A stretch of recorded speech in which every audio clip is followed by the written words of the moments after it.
আর কত যুদ্ধ, আর কত তর্ক, আর কত বিতর্ক, আর কত ছোট করা? এই সংসদটাকে আসুন না সকলে মিলে, সকলের সংসদ, আকাঙ্ক্ষার সংসদ, বাংলাদেশের 16 কোটি 17 কোটি মানুষ যে সংসদ চায়। আমি এখানে যত কথাই বলি, আমি মনে করি আপনাকে ঘায়েল করেছি, আপনি মনে করেন আমাকে ঘায়েল করেছেন, কিন্তু বাংলার কৃষক, বাংলার শ্রমিক, বাংলার জেলে সে কিন্তু বোঝে আমার কথা সঠিক না আপনার কথা সঠিক। পরের জন্য যুদ্ধ করেছি অনেক, এবার তোমার আর আমার যুদ্ধ। যদি বলো এত যুদ্ধ করে কি পেয়েছি? তিউনিসিয়ায় পেয়েছি জয়, উগান্ডায় পেয়েছি জনগণের ভালোবাসা, আর প্রতিবেশী বার্মায় পেলাম ঘরে ফেরার তাগাদা।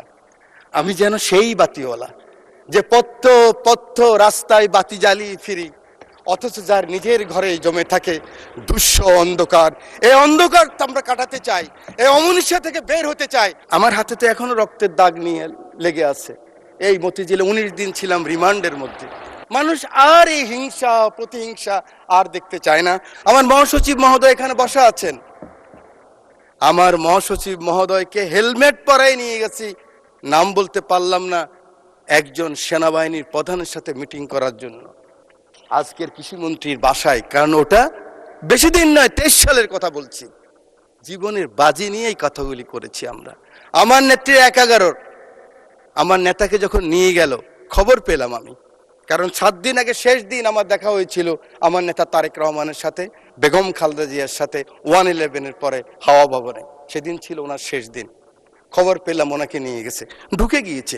196 জন এমপি ছিল এই পার্লামেন্টে, আমি ঢুকেছি।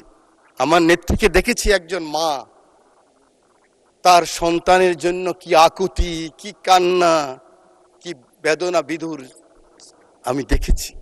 আমি সেই কথা মনে রাখতে চাই। আজকে আমরা অনেকে আছি, কিন্তু ষড়যন্ত্র বন্ধ হয়নি। জাতীয়তাবাদী নেতাদের বেঁচে থাকতে হলে অনেক যুদ্ধ করতে হয়, ঐক্যবদ্ধ থাকতে হয়। আমরা সকলে আসুন একমত হই।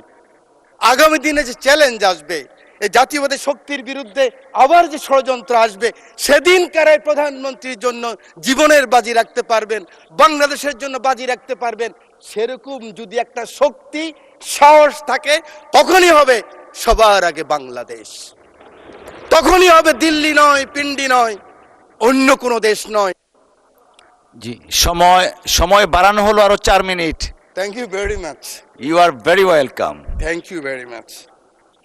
আমি আপনাকে ধন্যবাদ জানাই। আমার সংসদ নেতা, আমি ওনাকে হসপিটালও দেখেছি। একজন মানুষ তার কর্মীকে কত ভালোবাসলে, আমি অ্যাপ্রন পরে গিয়েছি, মাস্ক লাগাই গিয়েছি।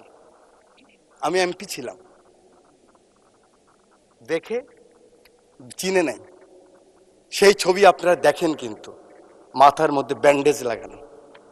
আমি মাস্ক খুললাম, অবাক হয়ে গেলেন, আপনি কেন আসছেন? আমার চোখের পানি পড়ছে, আমি পিছিয়ে আসলাম। আমি বলতে চাই, এই চ্যালেঞ্জ আবার আসবে, ষড়যন্ত্র বন্ধ হয় নাই। আমরা কে কত বড় হব, কোথায় যাব, কি নিব, কি হব, সেটা বড় কথা নয়।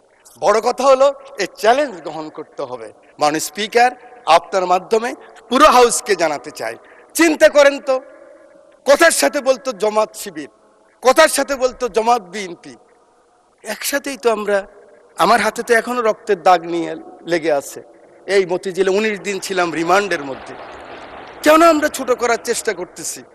আমি বিশ্বাস করি আমার নেতা ছুটে গেলেন একটু আগে, আমার সেই ভাই এখন আছেন, আমার নেতা তারেক রহমান ছুটে গেলেন, ওখানে গেলেন, দেখলেন।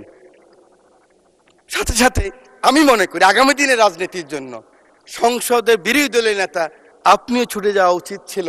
আমি জানি না আমার কথা কিভাবে নেবেন, যে মাননীয় সংসদ নেতা, আমি শুনেছি, আমি উপস্থিত ছিলাম, কারণ ওনার পিছনে আমি ছিলাম, আপনি গিয়েছেন, উনি বলেছেন আপনার কিছু প্রয়োজন লাগলেও আমাকে বলবেন। এভাবেই রাজনীতিটাকে আমরা এগিয়ে নিতে হবে।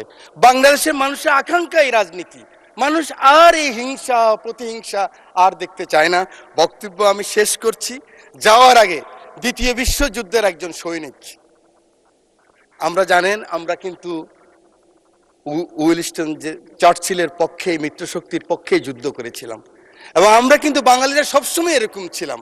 আমরা মুঘলের বিরুদ্ধে ঈসা খাঁ যুদ্ধ করেছে, ফরাজি আন্দোলন, ফকেরি আন্দোলন, এগুলি তো আমরাই করেছি। ইলামিত্রের আন্দোলন আমরাই করেছি, তিতুমিরের বাঁশের কিল্লা আমরাই করেছি।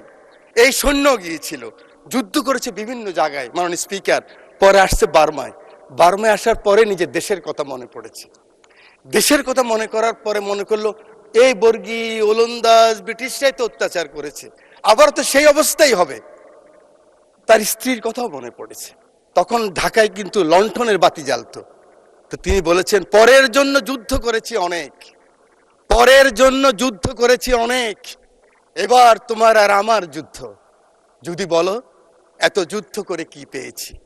তিউনিসিয়ায় পেয়েছি জয়, উগান্ডায় পেয়েছি জনগণের ভালোবাসা, আর প্রতিবেশী বার্মায় পেলাম ঘরে ফেরার তাগাদা। আমি যেন সেই বাতিওয়ালা যে পথ্য পথ্য রাস্তায় বাতি জ্বালিয়ে ফিরি, অথচ যার নিজের ঘরে জমে থাকে দুঃস্ব অন্ধকার। এই অন্ধকার আমরা কাটাতে চাই, এই অমনুষ্য থেকে বের হতে চাই। আমরা সুন্দর স্বাভাবিক সকলের জন্য যে বাংলাদেশ, সেই বাংলাদেশ চাই। আমার নেতা তারেক রহমানের সবার আগে বাংলাদেশ, সেই বাংলাদেশ চাই।